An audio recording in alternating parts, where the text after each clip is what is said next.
Mungkin perasaan bahwasanya kita ini anak kampung dan dibesarkan dari pertanian dan pertanian yang juga beternak itu mungkin tetap ada ya. Jadi ketika kita pergi kemana, ketika kita pulang melihat kambing atau sapi itu rasanya tenang.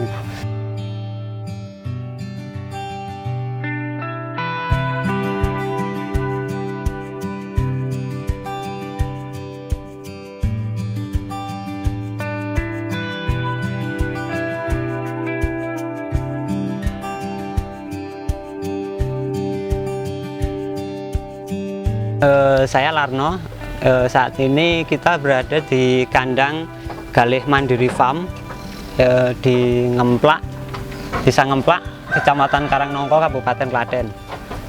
Kami ini Galih Mandiri Farm memfokuskan diri ke kambing perah. Sejauh ini produksinya masih banyak yang kami jual ke pabrik karena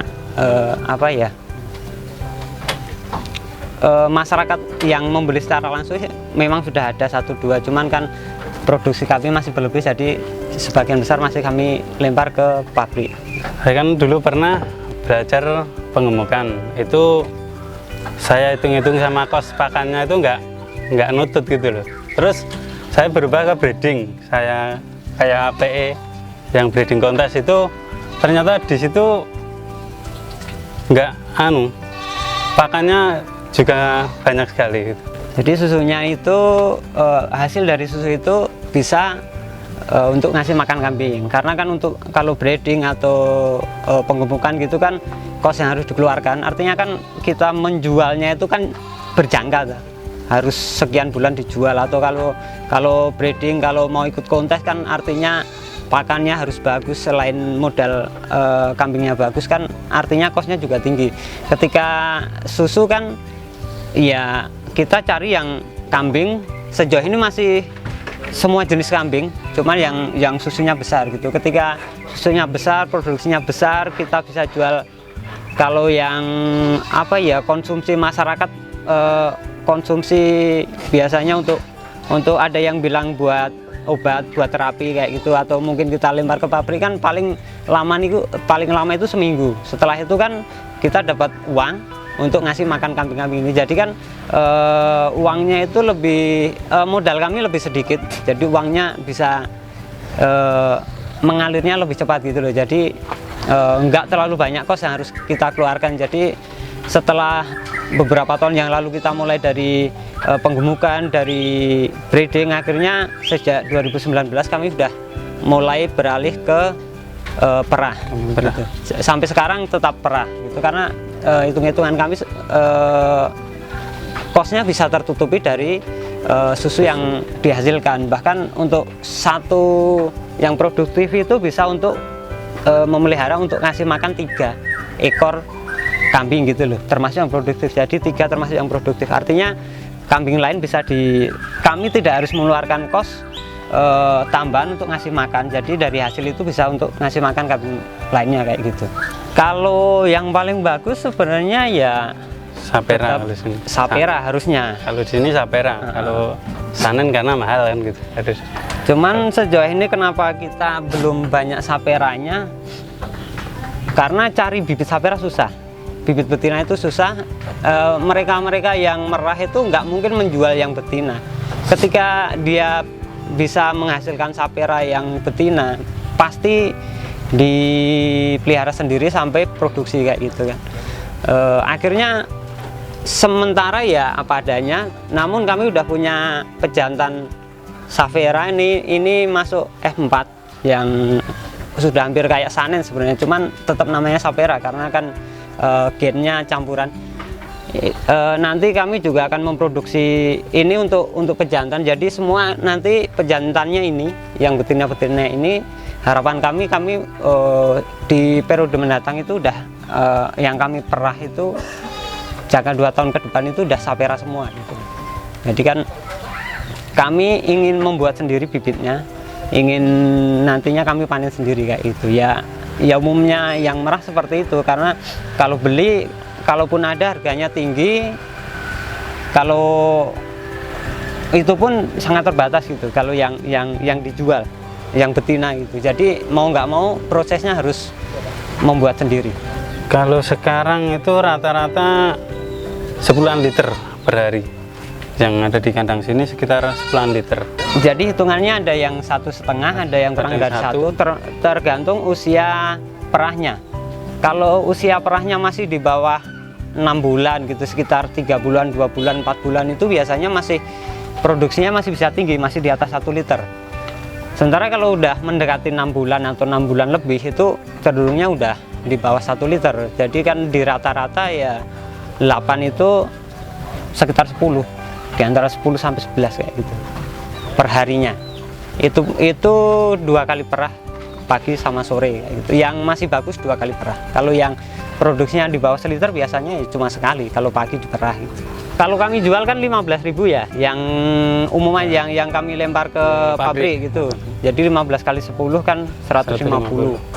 Untuk hasilnya itu, cuman untuk ngasih makan 8 itu 1 ekornya itu sekitar biayanya itu sekitar 5.000. Tergantung kambingnya juga. Kalau kambingnya produksinya masih tinggi, mau dikasih makan banyak, artinya kasih makan banyak, produksinya masih banyak, masih hitung-hitungannya masih masuk gitu, kita kasih makan banyak, bisa 6.000 gitu. Tapi kalau yang di bawah 1 liter itu biasanya cuma kasih makannya sekitar 4.000 sampai 5.000 kita kasih makannya. Dalam artian nggak terlalu kita pol kasih makannya, karena ujung-ujungnya jadinya daging. Bukan prosesnya itu bukan ke susu gitu. Kalaupun kita ngasih makan banyak, jadi kan kita carinya susu. Jadi sekedar stabil apa ya? Ya gemuk, cuman nggak terlalu gemuk gitu loh. Kalau kambing perah itu standarnya itu 1 meter 1,5 kali 180 udah standar bagus itu. Itu 1 ekor. 1 ekor kambing. Kalau di sini ini masih 1,5 kali 2. Cuman karena kandangnya masih kurang, jadi diisi 2. Diisi 2. Nah, jadi sebenarnya ini udah kurang ideal juga sebenarnya. Cuman kan kami masih dalam proses bikin kandang di ini unit 1, ada kandang yang lain nanti. Sementara yang produksinya bagus memang di sini, yang di sana itu yang ada yang bunting, ada yang udah produksinya nggak bagus gitu. Cuman karena proses merah dan bungkus serta freezernya di sini, jadi yang masih produksi bagus kita taruh di sini gitu. Kalau di sini makannya kasih ampas tahu sama kleci sama brand. Karena gini, kalau di sini kan nyari pakan yang paling gampang kan gitu. Kalau mau nyari yang konsentrat itu kan nanti mahal juga. Ya nyari manfaatan limbah-limbah yang ada di sini. Ampas tahu itu kan di sini kan gampang kan gitu, murah juga. Sebenarnya apa ya Mas ya? Sebenarnya dari kita ini sebelumnya juga udah kerja sebenarnya. Pengalaman kerja itu ada, hampir semua dari kita. Ndelalah ya, karena kita mungkin lahir di sini, besar di sini, dan lingkungannya itu ya di sini petani itu biasanya selain bertani ya pelihara entah sapi entah kambing. Jadi kami dari dulu udah seperti itu. Ketika kami bekerja, kita mendapat pekerjaan entah di sini entah di mana, ya mungkin perasaan bahwasanya kita ini anak kampung dan dibesarkan dari pertanian dan pertanian yang juga beternak itu mungkin tetap ada ya. Jadi ketika kita pergi kemana, ketika kita pulang melihat kambing atau sapi itu rasanya tenang gitu. Berawal dari situ, teman-teman ini kan masing-masing sudah punya gitu ya kambing gitu. Jadi kita sering ngobrol, sering itu akhirnya ya kita memantapkan diri bahwasanya kita ini cenderungnya kok ke berusaha gitu, wirausaha. Kita membuat kita beternak lah gitu, membuat kelompok. Akhirnya terbentuklah kelompok dan kambing perah yang kami jadi pilihan karena yaitu dari pengalaman tadi, setelah ada yang penggemukan, ada yang breeding, dan hasilnya bagi kami kurang memuaskan gitu. Jadi kembali akhirnya kita mengarah ke susu sampai dari 2019 sampai saat ini. Iya sebenarnya kan baik bekerja ataupun berusaha kan semua ada hasilnya sebenarnya ya. Cuman kan bagi kami yang udah mengalami, rasanya kok berusaha sendiri, punya usaha sendiri itu jauh lebih enak, jauh lebih nyaman. Walaupun sebenarnya dari sisi tanggung jawab sih nggak bisa dibilang juga lebih ringan, karena kita punya tanggung jawab yang besar sebenarnya. Sama halnya ketika kita bekerja di korporasi atau dimanapun kayak gitu.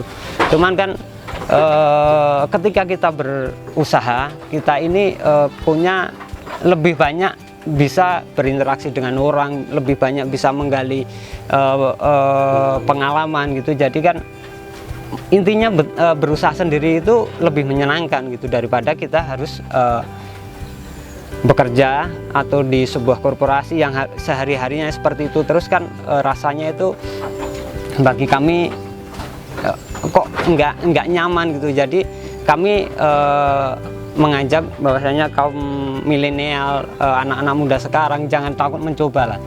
Berusaha itu memang banyak resikonya, cuman ketika kita jalani dengan sungguh-sungguh, di situ setelah kita lalui prosesnya ada hasil manis yang bisa kita nikmati di kemudian hari. Kalau susu sapi kan yang di pasaran itu nggak banyak airnya. Ini berapa hari mas ini? Ini 3 hari. Oh, banter ya? Kalau di freezer itu bisa bulan-bulanan nggak masalah. Kalau Bulanan? Iya. Wah, 2 bulan pun aman kalau. makanya jadi kayak pegang mas, coba pegang satu mas, kayak jadi es batu kayak gitu ya? Kayak gini yang udah keras. Jadi nggak Keras itu mas? Iya. keras. Coba diketuk. Oh, Nggak ada campurannya. Kalau ada airnya itu dia akan misah. Kayak minyak sama air. itu kayak bertahan berapa lama itu mas? Kalau kayak gitu di itu freezer? kayak gini 2 bulan masih bisa, nggak Oh. masalah. Nah, kalau selama masih di dalam freezer ya masih. Oh iya, Jadi kan tetap awet. awet banget. Bedanya sama sapi apa mas? Kalau sapi sebenarnya kalau susu kayak gini sebenarnya lebih banyak khasiatnya kata orang ya mas. Karena banyak yang kesini itu yang mereka punya keluhan penyakit kayak apa namanya itu asam urat kayak gitu. Kayak gitu. Mereka asma, mereka lebih untuk terapi menggunakan susu kambing kayak gitu. Kalau bedanya dari fisiknya, dari sama kambing, sama sapi? Kalau ini lebih kental sebenarnya warnanya. Kalau di freezer jauh lebih kuning. Oh gitu ya. Kalau yang susu kambing itu jauh lebih kuning. Aslinya itu sama putih ya sebenarnya. Oh sama Nah, putih. putih. Cuman kalau udah beku kan jauh lebih kuning. Iya. Kalau susu Kualitas bagus kayak gitu. Yang bagus yang Yang kuning. kalau Yang bisa kuning? kuning itu bagus. Kalau di freezer nggak Enggak nggak bisa warnanya nggak kuning. kuning itu jelas Oh. bagus. Nah, kalau susu sapi kan nggak bisa kuning kayak gitu. iya. Karena kandungannya emang beda, sangat jauh ya.